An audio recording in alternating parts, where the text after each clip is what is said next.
நண்பர்கள் அனைவருக்கும் வணக்கம். நமது ஃபினோ பேமெண்ட் பேங்கோட சிஎம்எஸ், அதாவது வந்து மைக்ரோ ஃபைனான்சஸ்க்கு வந்து பில் பேமெண்ட் பண்ணுவோம் இல்லையா?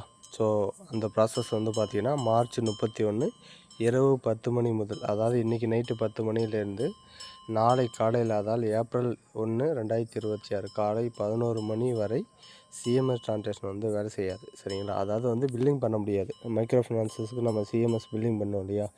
எல்என்டி, முத்தூட், ஸ்ரீராம், பஜாஜ்,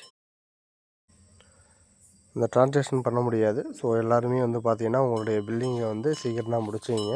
ஸோ நாளைக்கும் வந்து பார்த்திங்கன்னா அந்த டைம் லைன் இருக்குது. சரிங்களா? மார்னிங் வந்து 11 மணி வரைக்கும் ஒர்க் ஆகாது. ஸோ உங்களுடைய சிஎம்எஸ் பில் சர்வீஸ் எல்லாத்தையுமே முடிச்சிங்க. மோஸ்ட்லி வந்து எல்லா கம்பெனியும் இந்த மாதிரி இஷ்யூ வரதுக்கான வாய்ப்புகள் நிறையா இருக்குது. ஏன்னா year end plus year starting, finance year ஸ்டார்டிங்கிறதுனால ஏதாவது அப்டேட் இந்த மாதிரி கூட இருக்கலாம். ஸோ அதனால் பார்த்து கவனமாக கான்டாக்ட் பண்ணுங்கள்.